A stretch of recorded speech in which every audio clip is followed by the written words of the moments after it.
Lebih dari 20 siswa di SMPN 8 terjangkit cacar air di waktu yang bersamaan. Untuk mencegah penyebarannya, proses pembelajaran di lingkungan sekolah pun dihentikan sementara waktu dan diterapkan sistem pendidikan jarak jauh. Semua siswa yang terkena cacar tengah dalam pemantauan Dinas Kesehatan setempat. Ini penyakit apa ya? Kita cari tahu yuk.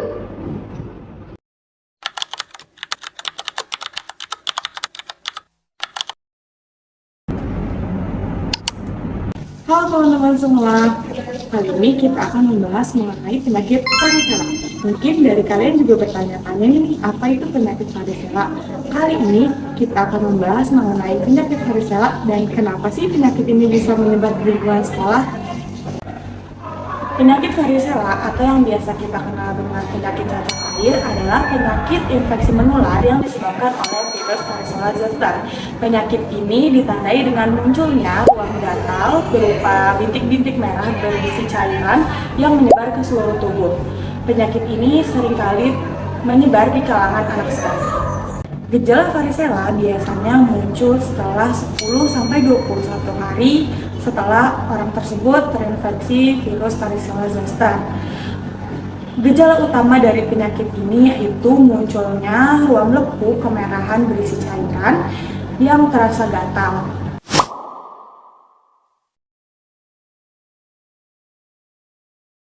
Selain itu, penderita juga bisa mengalami gejala seperti demam,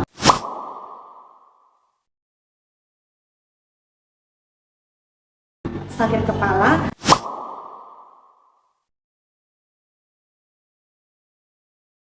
sakit perut,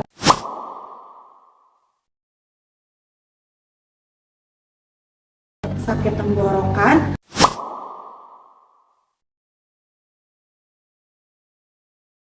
lemas,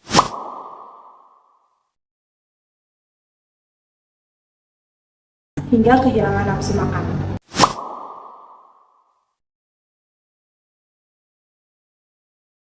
Halo teman-teman, sekarang kita akan membahas mengenai bagaimana cara cacar air atau varicella menular. Cacar air disebabkan oleh virus varicella zoster. Virus ini menyebar melalui droplet atau udara. Jadi, jika penderita mengalami batuk atau bersin, maka orang sekitarnya dapat terkena virus dan tertular. Selain itu, virus ini menular melalui kontak fisik, yaitu apabila kita bersentuhan dengan kulit penderita yang melepuh tersebut.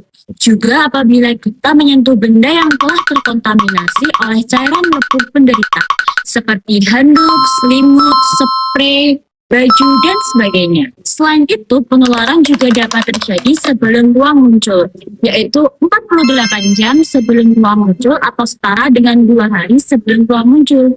Juga penularan masih dapat terjadi setelah ruam menghilang, sekitar 5 hari, dan sampai kulit luka itu mengering. Apabila sudah tertular, gejala tidak langsung datang, yang membutuhkan waktu sekitar 10-21 hari yang disebut masa inkubasi.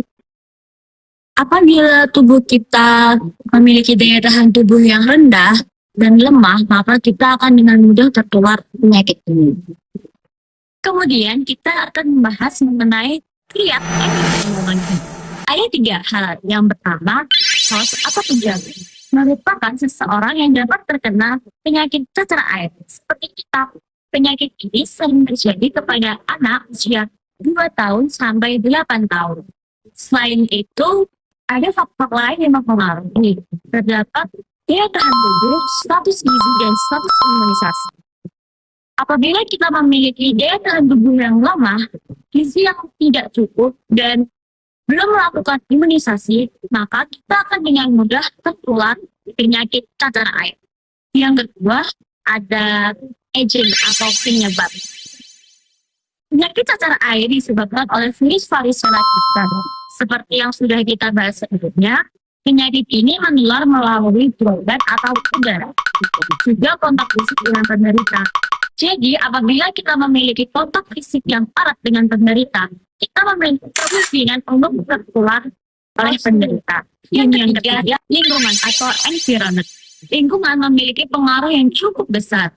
Lingkungan yang padat penduduk dan tidak dijaga kebersihannya akan menjadi tempat penyebaran virus dengan cukup cepat, seperti sekolah, tempat padat penduduk, dan rumah yang tidak dijaga kebersihan.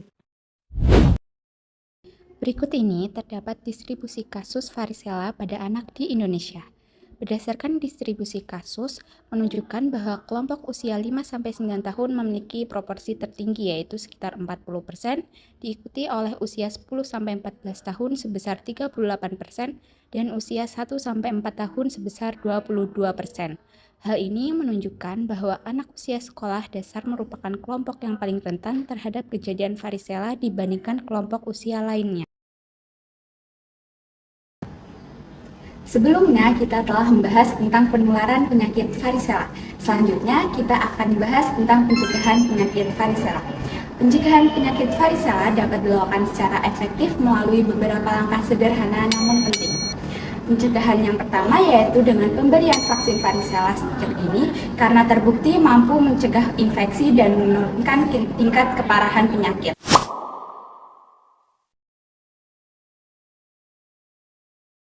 Selain itu, pencegahan lain yang dapat dilakukan yaitu dengan menjaga kebersihan diri seperti rutin mencuci tangan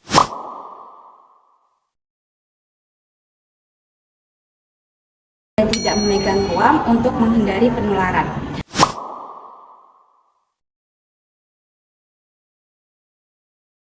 Anak yang terinfeksi sebaiknya tidak masuk sekolah selama beberapa waktu untuk menghindari penularan di lingkungan sekolah. Pencegahan lainnya yaitu dengan menjaga kebersihan lingkungan, meningkatkan daya tahan tubuh melalui konsumsi makanan bergizi,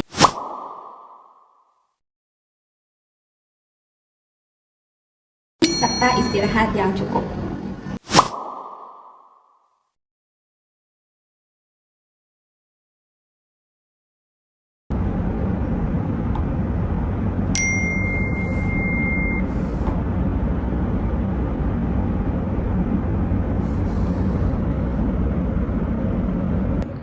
Kalian udah lihat kan poster tadi? Poster apa? Poster parotitis tadi. Aku nggak tahu apa itu parotitis. Ya udah yuk kita cari tahu. Ayo. Kok bisa? Teman-teman tahu nggak sih apa itu parotitis? Parotitis adalah penyakit yang menyerang kelenjar luda, terutama parotis, yang biasanya dapat menyebar dengan mudah di lingkungan dengan interaksi erat seperti sekolah. Parotitis biasanya ditandai dengan pembengkakan di sekitar area pipi atau rahang dan disertai dengan demam dan nyeri yang dapat mengganggu aktivitas belajar siswa. Penularan penyakit parotitis terjadi dengan sangat mudah, yakni melalui droplet saat menderita batuk, bersin, atau bahkan berbicara dengan kontak dekat.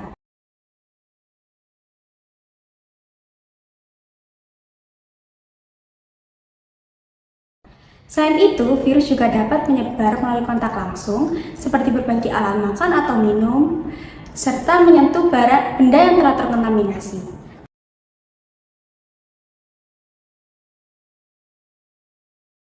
Kondisi kelas yang padat dan interaksi antar siswa yang tinggi membuat penyebaran parotitis semakin cepat, sehingga diperlukan kewaspadaan bersama. Nah, tanda gejala dari parotitis yaitu pada anak sekolah biasanya ditandai dengan pembengkakan kelenjar ludah pada area pipi dan area rahang bawah. Namun, juga seringkali ditemukan kedua sisi pipi juga mengalami pembengkakan.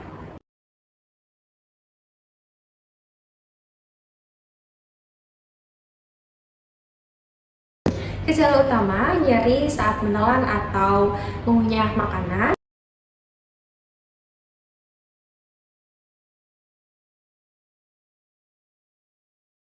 sakit kepala,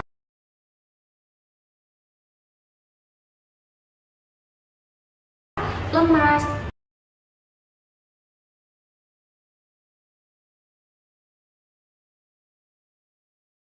demam hingga 39 derajat Celcius,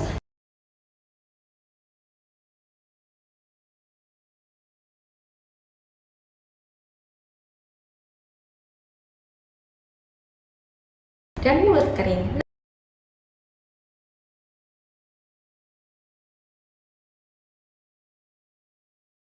Nah, tanda gejala tersebut biasanya muncul 1-3 hari setelah terkena infeksi. Menurut Kementerian Kesehatan Indonesia, pada anak sekolah ini meningkat secara signifikan pada tahun 2024 dengan jumlah kasus sebanyak 6.593 kasus. Dan untuk puncak kasusnya ini terjadi pada bulan September tahun 2024 yang didominasi oleh anak usia 4 sampai hingga 6 tahun. Parotitis menurut epidemiologi itu gimana sih, Kak? Kalau kita lihat kasus parotitis di sekolah, sebenarnya bisa dijelaskan dengan triad epidemiologi yang terdiri dari agen, host, dan lingkungan. Yang pertama yaitu agen, virusnya yaitu virus mumps. Virus ini nyebarnya lewat droplet saat waktu siswa batuk, bersin, atau bahkan ngobrol. Jadi teman yang lagi sakit bisa jadi sumber penularan.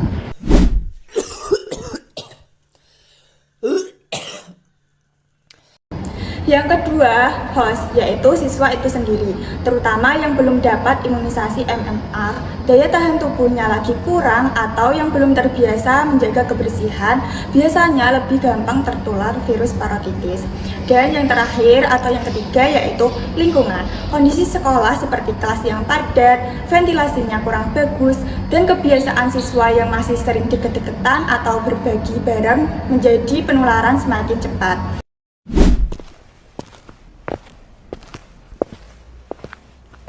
Jadi kalau ketiga faktor ini ketemu, penularan parotitis di sekolah bisa menjadi meningkat, bahkan menjadi kejadian luar biasa.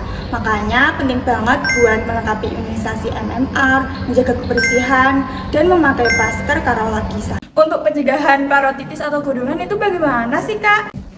Nah, untuk pencegahan yang pertama yaitu surveillance sekolah.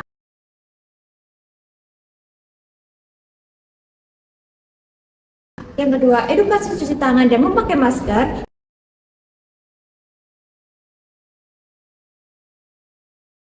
Dan yang ketiga, vaksinasi MMR.